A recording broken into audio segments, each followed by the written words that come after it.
ভারতীয় পরিচালক অনিরুদ্ধ রায়চৌধুরী সম্প্রতি মুক্তি পাওয়া ডিয়ার মা দিয়ে 10 বছর পরে বাংলা চলচ্চিত্রের দুনিয়ায় ফিরেছেন তিনি। সিনেমাটির মুখ্য চরিত্রে অভিনয় করেছেন দুই বাংলার সমাদৃত অভিনেত্রী জয়া আহসান। সিনেমার প্রচারের প্রয়োজনে কয়েকদিন ধরে কলকাতার বিভিন্ন জায়গাতে দেখা গেছে তাকে, যা মোটেও ভালোভাবে নেননি দেশটির নেতাকর্মীরা। সম্প্রতি কলকাতায় জনপ্রিয় এই অভিনেত্রীকে দেখেই খেপলেন বিজেপি নেতা শ্রমিক ভট্টাচার্য। রীতিমতো বাংলাদেশ প্রসঙ্গ টেনে জয়াকে কটাক্ষ করেছেন তিনি। সেই ভিডিও ভাইরাল হয়েছে সামাজিক যোগাযোগ মাধ্যমে। জয়া হাসান বলে একজন অভিনেত্রী আছেন, বিভিন্ন বড় বড় সামাজিক অনুষ্ঠানেও তাকে দেখা যাচ্ছে হাসি মুখ নিয়ে তিনি পৌঁছে যাচ্ছেন। ভিডিওতে অভিনেত্রীকে কটাক্ষ করে শ্রমিককে বলতে শোনা যায়, বাংলাদেশের এই অভিনেত্রী অনেকদিন ধরেই কলকাতায় আছেন, বিভিন্ন অনুষ্ঠানে উপস্থিত হচ্ছেন।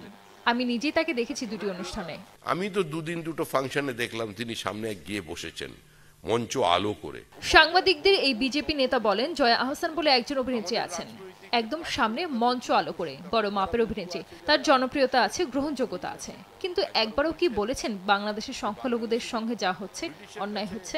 একবারও বলছেন যে বাংলাদেশে যেটা হচ্ছে সেটা অন্যায় হচ্ছে? মূলত এই নেতা দাবি করেছেন বাংলাদেশের সংখ্যালঘুদের উপর নির্যাতন চলছে, যে বিষয় নিয়ে সরব নন অভিনেত্রী। এমনকি অন্তর্বর্তী সরকারের ভূমিকাও প্রশ্নবিদ্ধ, যে কারণে জয়ার ওপর ক্ষেপেছেন তিনি।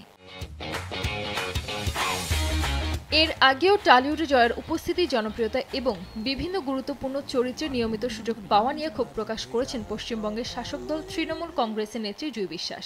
সামাজিক মাধ্যমে একটি পোস্ট দিয়ে বিদেশি শিল্পী, বিশেষ করে বাংলাদেশের ওপর ক্ষোভ প্রকাশ করেন তিনি। সঙ্গে তোলেন নানা প্রশ্ন।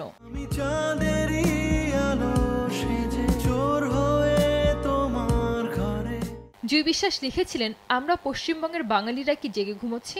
আমাদের শিল্পীরা বাংলাদেশে কাজ করতে পারেন না, অথচ জয়া আহসানের মতো একজন বাংলাদেশিকে রেড কার্পেট দিয়ে এখানে অভিনয়ের সুযোগ দেওয়া হচ্ছে। সেই পোস্টে এই কংগ্রেস নেত্রী আরও লেখেন, পশ্চিমবঙ্গের কোনো শিল্পীর ট্যালেন্ট নেই যে জয়া আহসানের সেই রোলটা প্লে করতে পারবে। দেশ তো আগে, প্রডিউসার ডিরেক্টররা দেশ বিরোধী কাজ করছে, তাদের বিরুদ্ধে প্রতিবাদ করা উচিত নয় কি? এখানেই শেষ নয়, বলিউডের প্রসঙ্গ টেনে তিনি আরও বলেন, বলিউড যদি পাকিস্তানের শিল্পীদের নিষিদ্ধ করতে পারে, তাহলে টলিউডে বাংলাদেশের শিল্পীদের প্রতি এত উদারতা কেন?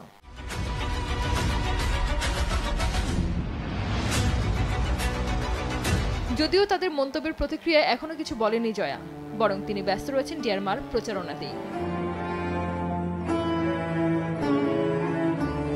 সানজিদ আক্তার, দেশ টিভি।